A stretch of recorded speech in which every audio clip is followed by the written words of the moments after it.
Hello, I'm Lexi, and this is what you should know.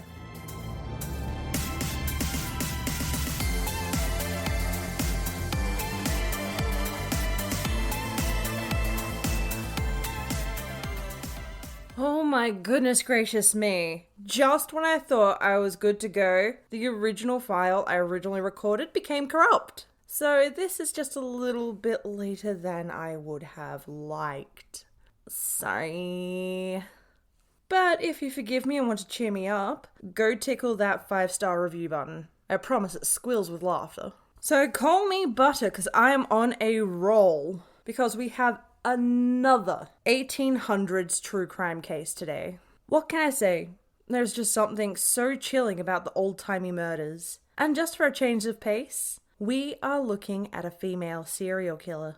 But that being said, there are quite a few parallels between this and my last case.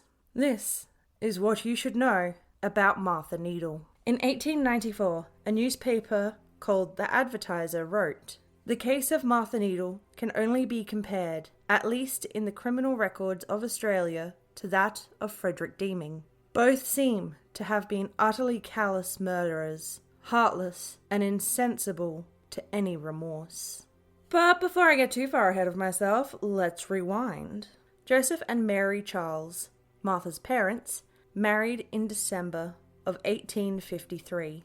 Joseph was 30 and Mary was just 16. This marriage would be a volatile union filled with violence, theft, spiteful separations, alcoholism, and poverty. Joseph would take various jobs in farming throughout South Australia, but not for the purpose of a new chance or of a good life, but instead for the couple to take what wasn't nailed down and flee in the dark of night with their rent being severely overdue. Joseph would even go on at one point to attempt to murder Mary by poison, but would ultimately fail.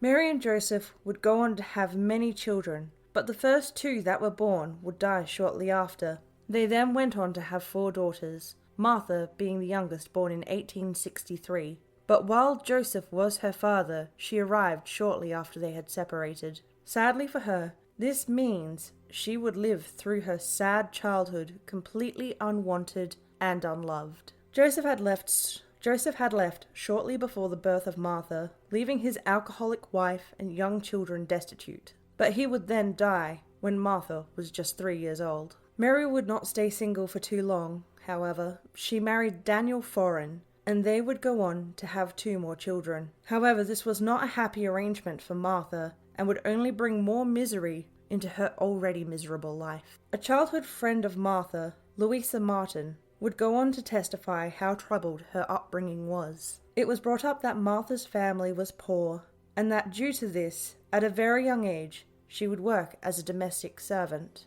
But bringing an income into her household would still not win her any favours, as her mother and stepfather were cruel to her and would beat her viciously with a stick and sometimes a rope. And in one instance, she was sexually assaulted by her stepfather. It was her neighbour, Mrs. Higgins, and her stepbrother, known as Danny, who would testify in court against Daniel Foran. He alleged that he had seen his father interfere with Martha on a number of occasions. Quoted in the South Australian Advertiser in April of 1876, Daniel Foran, who was charged with indecently assaulting his stepdaughter, Martha Charles, in Adelaide in December of 1875 and found guilty, was next brought up for his sentence. His Honour eluded the enormity of the crime of which the prisoner had been found guilty and sentenced him to the full term allowed by the Act, 2 years with hard labour. But Daniel Foran would only serve 1 year, just half his sentence due to overcrowding. The other children that were born to Mary and Daniel were treated substantially better. It is here I will say you can definitely feel bad for the child version of Martha. Honestly, I do wonder what her life could have been if this was not how it had started for her.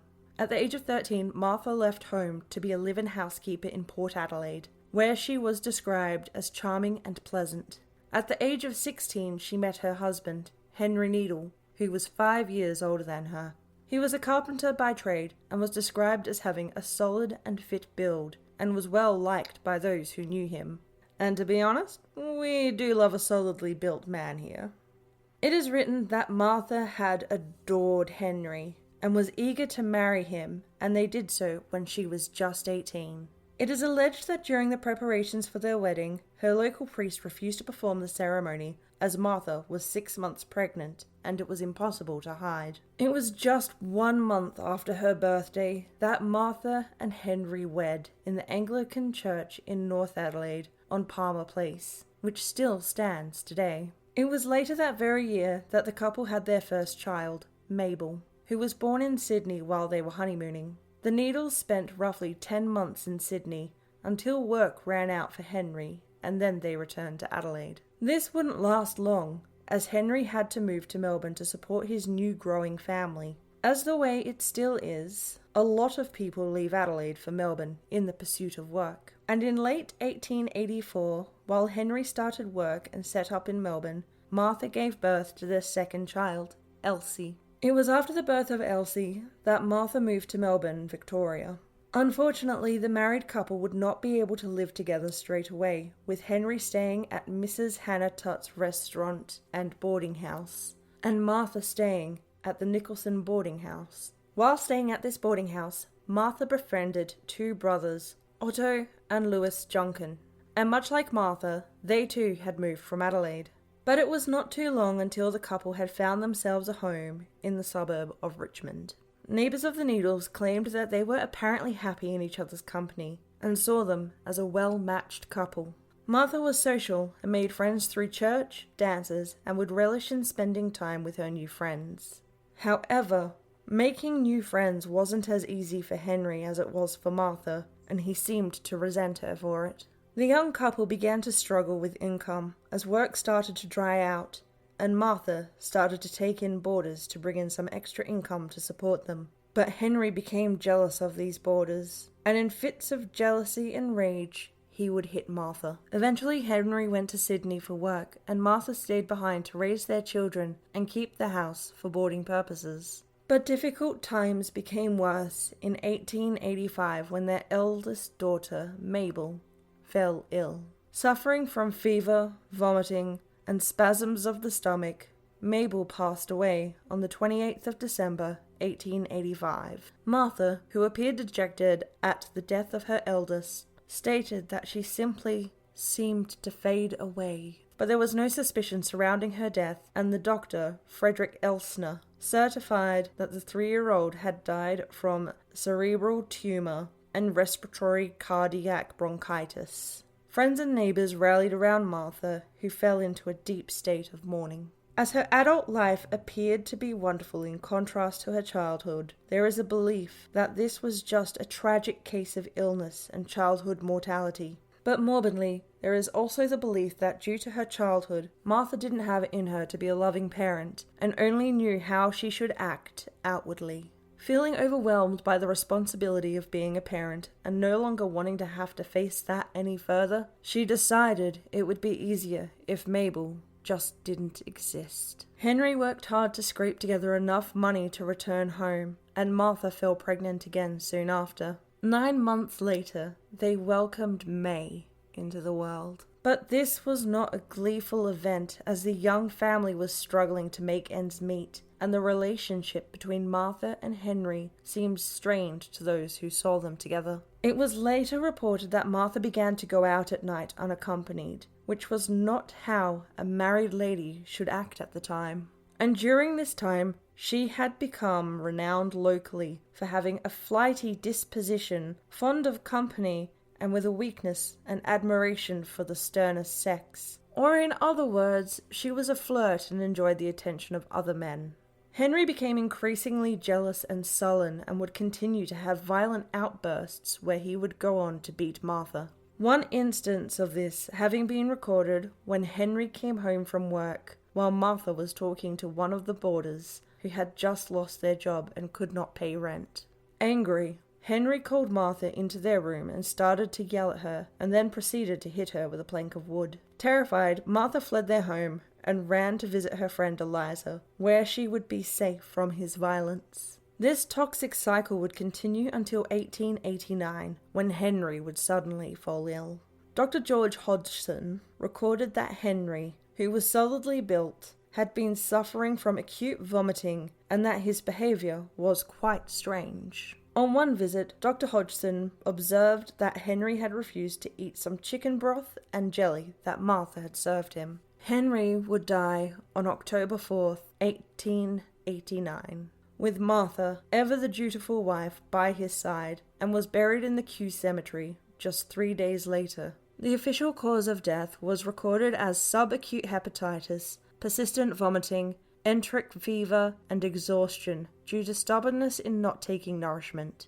Even though the sudden onset of the illness seemed to be quite strange, no post-mortem was performed, and no suspicion was attached to Martha, who appeared to provide the most devoted care of her ill husband. The morbid truth that shines through is that Martha likely no longer wished to be attached to Henry, and rather than leave, she would poison him. Perhaps it was the similar line of thought that Frederick Deeming had, where the spouse and children were now an inconvenience and needed to be rid of them permanently. Or it could come down to her own trauma playing out. Henry had been violent with her, and there were small rumours swirling around that he may have also been sexually aggressive with her. If these were in fact the case, it could have very well been a retaliation killing, to free herself from marital bondage that she had found herself in. Initially not having enough money to support herself and her 2 surviving daughters, Martha visited Adelaide for support and stayed with her in-laws. She would visit her mother, Mary, who was working by selling goods on the roadside, but often finding herself in trouble for being drunk in public and using indecent language. This is something she would be fined with twice during Martha's visit before being admitted to the destitute asylum in August of 1890, where she allegedly reunited with her estranged husband, Daniel Foran, who she had not seen in 8 years. When back in Melbourne, Martha would be comforted during her grief by Otto Juncken, who soon started to visit her and her daughters often. To Martha, Otto was a blessing, as he would often bring with him bread and flowers when visiting, and Elsie and May also loved Otto. To Martha, he was everything Henry hadn't been. He was gentle, kind, caring, hard-working, and greatly successful. But tragedy struck once again. Roughly a year after Henry had passed away, Elsie fell ill. Elsie was only 6 years old and had just started to lose her baby teeth when she started to waste away from starvation, and her face would swell from infection. Due to the economic depression at the time, Martha did not have the funds to save her daughter any suffering, and sadly, the more often Otto visited, the sicker Elsie would become until she eventually died. Initially, it was believed that she was suffering from the measles. The doctor would later recall that the young child had been vomiting and that she had been attempting to appeal to her mother. The doctor would eventually go on to tell the courtroom that Martha had never appeared inattentive or unkind, nor had she ever obstructed his attendance. And Otto would state that no one could have ever been more tender when describing how he saw Martha treat Elsie. This death would be considered a clear-cut case of poverty and malnourishment. After Martha had taken her daughter May to South Australia again, this time to see her sister Ellen Lee. However, upon arriving, she had accidentally caught the wrong train, and rather than ending up at the Saddleworth train station, she instead got out at Farrell's Flat. Luckily for Martha and her remaining child, the station master invited them into his home for afternoon tea, where she spoke candidly about her unhappiness in her marriage before her husband's unexpected passing. She told the station master of how cruel and jealous her husband was, and how she was determined to be vastly more careful before allowing herself to commit to another relationship. Tragically, upon arriving back in Richmond, 4-year-old May's health began to decline. The previously healthy and lively child began to show particularly worrying signs, notably continually vomiting. The doctors claimed that she was suffering from marasmus, a form of malnutrition where there is such an extreme protein deficiency that the afflicted would suffer diarrhea, dehydration, and their muscles would waste away, causing the skin to sag. Sadly, May passed away on the 27th of August, 1891.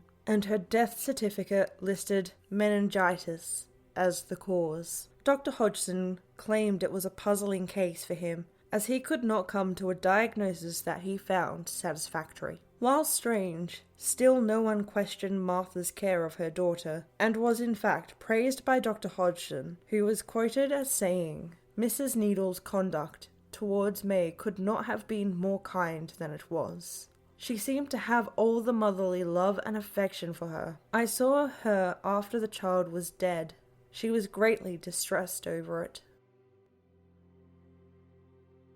It was believed that Martha was finally unburdened from the life she no longer wanted, having wiped from the earth her 3 children and husband, and was now able to start fresh. But she wasn't a stupid woman for any means, and at the deaths of her husband and eldest daughter, she would collect life insurance, £100 for Mabel and £200 for Henry, roughly amounting to about $60,000 in today's standard when considering inflation. Perhaps as part of an act, Martha spent almost all the insurance money on an elaborate family grave which she visited regularly. Unlike Frederick, to whom she's related to in a lot of articles, money did not seem to be the motive for her, but rather what she would have perceived as freedom, likely from attempting to live as a mother and then realizing that she no longer wanted to be burdened by children that she clearly did not want. In October of 1891, those who knew Martha believed she was mentally unwell, and at the suggestion of Lewis Junkin,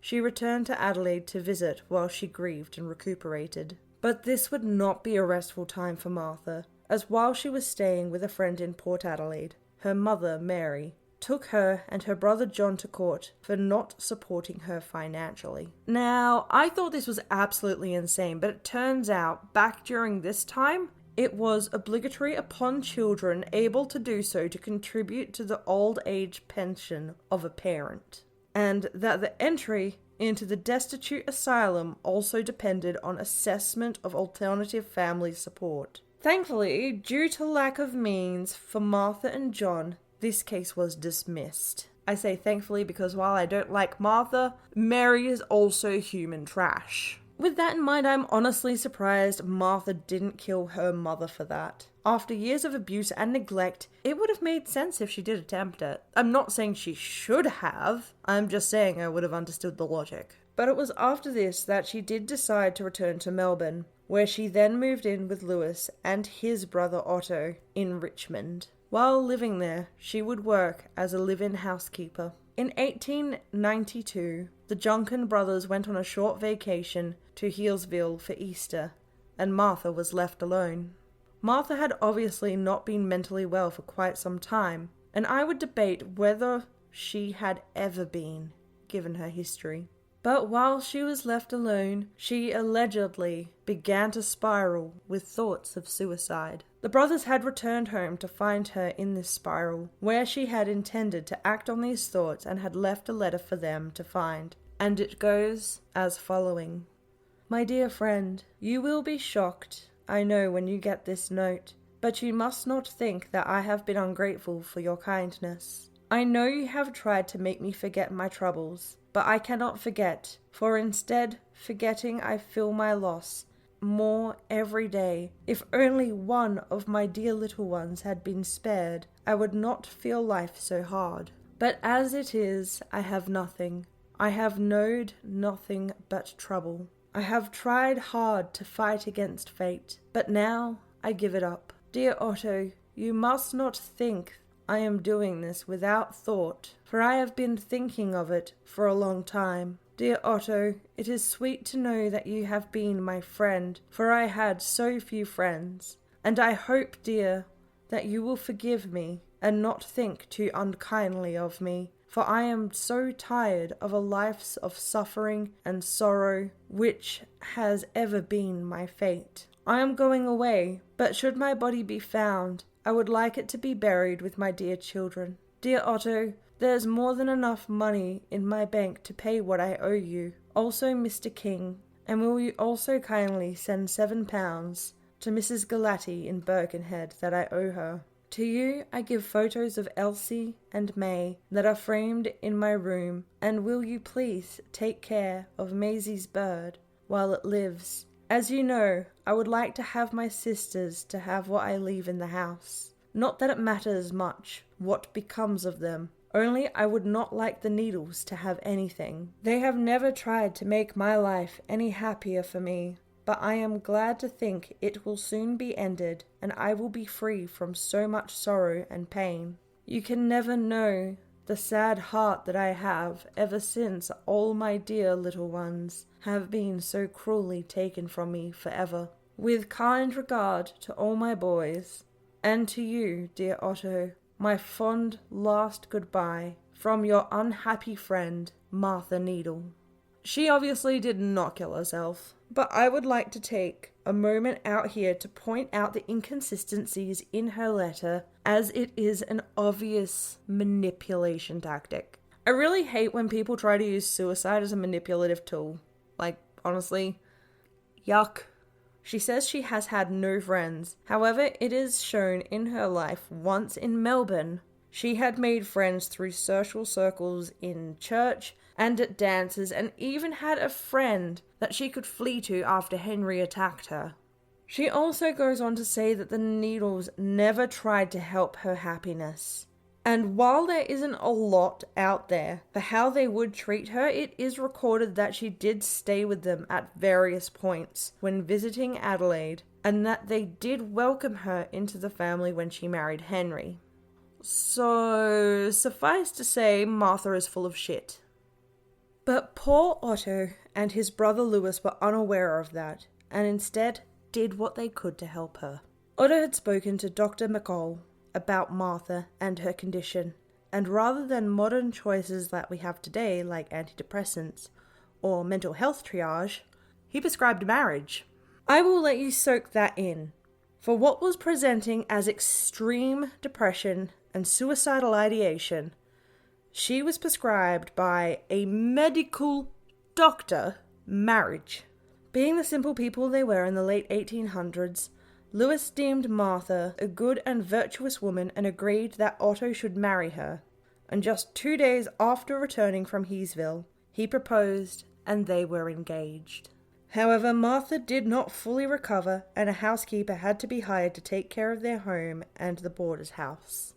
But Martha would take another hit, as in November of 1892 she would be summoned once again by the Adelaide court for her failure to support her mother, which again would be dismissed. A month later she would return home, and shortly after, issues began to arise. Otto's older brother Louis no longer supported the match and attempted to convince his brother that it was not a good idea to proceed with the marriage. Martha's mental health had continued to decline, and she would have outbursts of anger, depressive episodes, and would at times believe her children were still alive but were just missing. It was almost as if marriage wasn't going to fix anything. Shocking, right?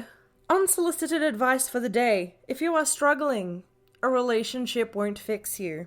And if you are in a relationship and things aren't going well, marriage, a threesome, polyamory, or a baby will not fix it either. Make healthy choices, okay?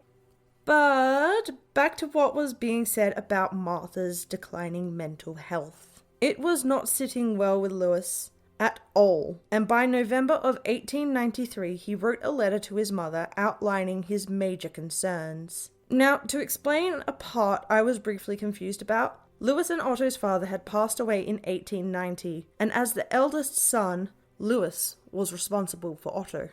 Margaret Junkin, the mother of the two men, responded by writing a letter to Otto telling him not to marry Martha due to her ongoing mental health issues. Otto showed this letter to Martha, who was furious. She responded by writing a letter effectively telling her to keep her nose out of their business. And Margaret then wrote to Otto once again, reiterating what she had said previously, but this time adding in her concerns of Martha's poor temper. All this infighting was putting a strain on the relationship between Otto and Martha until Louis suddenly and mysteriously fell ill in April of 1894. He complained of vomiting, a sore mouth and gums, and a sore tongue. Martha helped care for him, preparing food and medication. but after an agonizing 20 days, Lewis died on the 15th of May. When the family doctor, Dr. McCall, issued the death certificate, he listed the cause of death as gastritis and endocarditis, which is an inflammation and infection of the stomach lining and heart. But another doctor, by the name of Dr. Grant, suggested the death may have been due to poison, but a post-mortem was not conducted due to Margaret's deeply religious views. It was shortly after Lewis's death that Margaret and Otto's remaining brother, Herman, came to Melbourne to prepare transportation for his body back to South Australia, where he would then be buried. There was a great deal of tension in the house, due to the pre-existing friction between Margaret and Martha, but due to how Otto was grieving, he decided to briefly return to South Australia with his mother, Herman staying behind to ensure that Martha was safe and finish collecting Lewis's items. One day after eating lunch with Martha, Herman decided to visit his sister, Emma Jones, but became quite sick. Otto had returned at this point, and a young girl who lived in the same house as Emma, named Alice Smith, ran to Otto's home to notify him of Herman's illness. Herman had vomited in front of Otto, and feeling concerned that perhaps Lewis's illness had been contagious, he hired Dr. Boyd immediately to assess his brother. When told that Lewis had died from gastritis, Dr. Boyd seemed confused and claimed it was a strange cause of death, and claimed that he suspected poisoning also. Dr. Boyd arranged an analysis of Herman's vomit, and it revealed arsenic that had been coloured by charcoal, similar to the constituents of a popular rat poison of the time known as rough-on rats. The police were contacted immediately. The police were highly suspicious of Martha with what they had been shown by the doctor. They planned a trap to catch her in the act, but they needed bait. After a discussion with Herman, he agreed to visit Martha and asked her for a cup of tea. The detectives waited outside as they had discussed with Herman.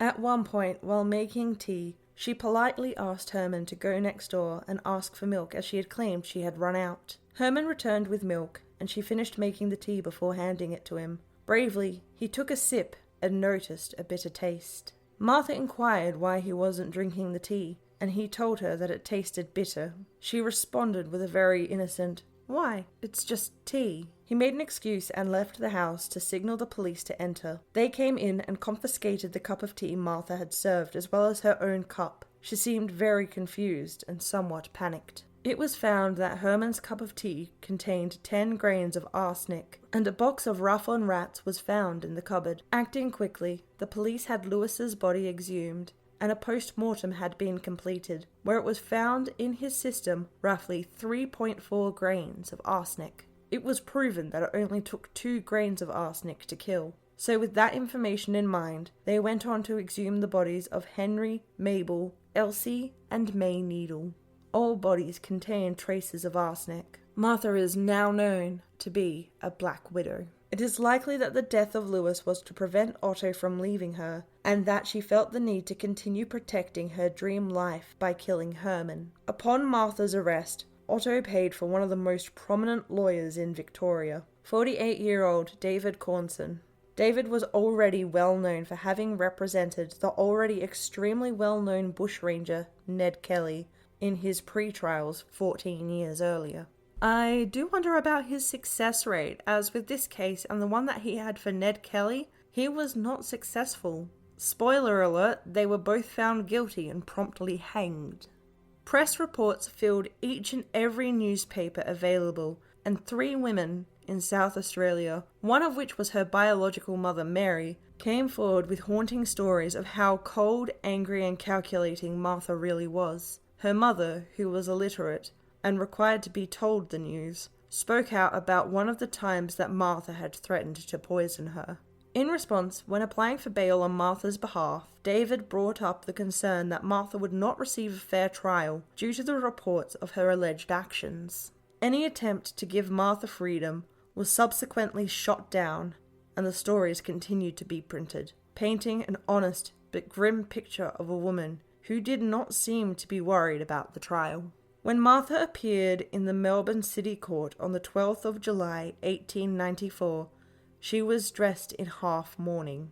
Now, traditionally, in Victorian etiquette, a woman is to dress a certain way to show mourning. It was expected for 2.5 years for a husband's death and 1 for a child's. The last 6 months of any mourning period would be a lighter casual version known as half mourning. Since her last child had died over a year prior, it was believed that this was a way of showing her grief for the death of Lewis Junkin and would have been purely for show for the courtroom itself. This case drew a large audience, as it had been over 2 years since the case of Frederick Deeming. So understandably, a lot of women poured into the courtroom to bear witness. I guess back then, women were also really into true crime. Interesting. The bench of the hearing was made up of all men, and the first charge laid out was causing one to be taken, be one Herman Junkin certain poison, with intent to kill and murder the said Herman Junkin. Bit of a confusing sentence if you ask me, but I get it. The second charge was feloniously and willful murder of Lewis Junkin. The prosecution took the stand and described the circumstances surrounding the death of Lewis and the attempted murder of Herman.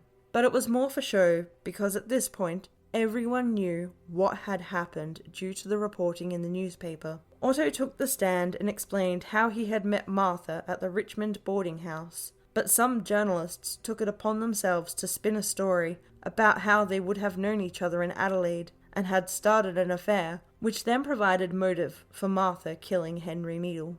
Otto attempted to clear up any misconceptions by explaining how he had bumped into Martha on Swanson Street in Melbourne about 9 months after her husband had passed, and thought it extremely unkind that none of the Needles had come to see her during her mourning. And it was due to his kindness and the empathy he felt for her that he began to visit Martha and her children. He did go on to admit that he began to have feelings for Martha, but refused to believe that she could have been the cause of so much death and was eager to hear the solid proof they had to show. When the defense took the floor, Otto was asked how he and Martha came to live together. Happy to oblige, Otto explained her moving in, and then the Easter weekend when he had visited Healesville with his brothers and the suicide letter he had found. It was read to the courtroom, and many of the women in the room, including Martha, cried at the hopeless words of the letter. But almost digging a hole for Martha's eventual guilty verdict, he did go on to explain the coldness that began to grow between Lewis and Martha when she discovered the letter he had written to Margaret. Martha's temper was described, even by Otto, as violent, that he could never understand where these outbursts would come from. When the prosecution came back to re-examine Otto, he would go on to describe seizures that Martha appeared to have. They would come without any warning, and would become more frequent during the evening and last for hours. During the seizures, Martha would just stare off into the distance, unblinking with her eyes glazed over, and it was even remarked that you could go up and just touch her eyes without any reaction. The next witness was Clara Stevens, the nurse who had been caring for Lewis Junkin before his death. She explained how she would feed brandy and milk to Lewis roughly 20 times during the afternoon, which was prepared by Martha. With these, surprisingly enough considering the mix, Lewis did not vomit or complain of pain. However, he was likely too intoxicated to feel anything, or just too exhausted. Clara would go on to say how Martha was very kind and attentive towards Lewis, and how this kind of poisoning was not like anything she had seen before. Dr. McCall was on the stand next. He claimed that he was a firm believer that Lewis's death had seemed suspicious and had required a post-mortem examination. While on the stand, with the help of the prosecution, Dr. McCall was able to save face from his earlier bumble, and was able to point out that he had gained a second opinion without the ability to complete a post-mortem exam due to the reluctance of the Junkin family. He then went on to explain his various visits with Lewis and how his health seemed to be rapidly changing. On the 18th of August, 1893, he had diagnosed Lewis with Rigg's disease, a form of gum disease, but he then seemed to recover within a few weeks of the diagnosis. Then on the 26th of April, 1894, he was called back by Lewis and saw that his gums looked raw and were excreting pus, and he would be continually vomiting. Dr. McCall effectively pumped his stomach, and Lewis complained that he still felt extremely unwell, so they performed an enema. With further examination of Lewis, Dr. McCall heard a blowing murmur and drew to the conclusion of endocarditis. The issue this had was that while these could have been signs of the disease Lewis had been diagnosed with, they were also the same symptoms of arsenic poisoning. But again, when asked about Martha's bedside manner with Lewis while he was sick and dying, it was put forward that she was attentive, kind, and showed no malice towards him at all. Next on the stand was a chemist by the name of Benjamin Baker. The purpose for him on the stand was to identify the copies of the original scripts written by Dr. McCall. Fun fact is, this was all happening during a time when chemists were being prosecuted and convicted for manslaughter and inappropriate selling. In some cases, they were even overprescribing and overdosing poisons. With the Poisons Act of the time, it was a requirement for those purchasing poison to be known by the chemist and have a witness sign the chemist's poison book, acknowledging the receipt of purchase. But much like how addicts will doctor shop for prescriptions of drugs, people would chemist shop in those days to buy certain poisons. Benjamin Baker was the closest chemist to the Junction residence, but Martha never purchased Rough on Rats from him. The trial dragged on for some time, and eventually 2 separate witnesses would be called to the stand that would give evidence that would put Martha in a position where it would be hard for her to argue her innocence. Stanley Setford would be asked about the relationships of the Junkins and Martha. Stanley would go on to say that Lewis always appeared to give Martha unnecessary work, and that the relationship between the two would become more and more strained. During the time of Lewis being sick, Stanley echoed the same as everyone else, that Martha was nothing but kind and attentive to him, but did mention that after his death, Martha would complain about how selfish Lewis had been, and that how Margaret had treated her was completely unfair, and that she would give her a dose of poison if she could. But that could have very easily been taken as Martha venting. After all, I believe if you could be put in jail for saying you wanted to kill someone, a lot of us would really be serving life sentences. Next on the stand was George Miller, a chemist's assistant at Richard's Chemist. He told the court of how he sold a box of Rough on Rats to Martha on the 10th of May. Finally, it was time for Herman to take the stand. He would go on to explain what happened after the death of Lewis, and how he had stayed at Otto's home while tidying up the loose ends for Lewis's short life. He mentioned at one point that he felt as though Martha believed that he was against her, and gently asked if this was the case. He told the court her reaction was to say, "You are entirely mistaken. I have nothing against you at all." However, during the brief conversation, she did confide that she felt that their mother did not like her. Herman defended his mother on this, pointing out that she had just lost a son and was in no fit state to talk to anyone. She even later thanked Martha for the care of Lewis, and that she had no ill will towards her at all. He did, however, point out the shortcomings Martha had when interacting with their mother, and this must have been when a switch flicked in Martha, as the next day she had cooked breakfast, brewed tea, and it was shortly after eating that Herman fell ill. Cross-examinations continued, covering that breakfast and the cup of tea he had brought to the police when he began to suspect something. Justice Hodges, the judge presiding over the case, closed by stating that there is uniformity in the testimony of Martha's kindness. There is also evidence of her misdeeds, but then followed up by saying, "If you have any reasonable doubt in your minds, she is entitled to the benefit of the doubt." Reasonable doubt does not mean possibilities such as Mr. Blackett found no arsenic at all, that they were the wrong bodies, that the witnesses are lying, and such possibilities as that. You have to remember that a human life is at stake. You have to remember that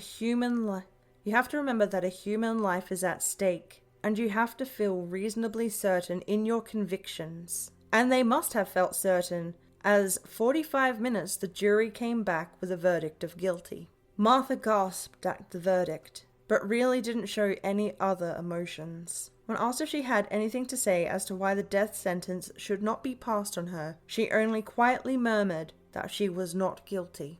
Justice Hodges then went on to say, "It is not my intention to keep you one moment in suspense. If conscience is not already doing its work, Nothing that I can say will have any effect. It is my duty only to pronounce the sentence to the court. And with that, Martha Needle was sentenced to death and was hanged in Melbourne jail on the 22nd of October, 1894, leaving all her belongings to Otto, who supported her right until the bitter end. And with that, that is all I have for you this week. If you want to see the relevant pictures for this case, you can do so on my Facebook and Instagram, What You Should Know Australia. If you want to reach out to me, you can do so there or by email. My email is whiskapod@gmail.com. That is wyskapod@gmail.com. If you haven't already, go tickle that 5-star review button. And as always, my lovelies, stay safe and stay hydrated. Bye!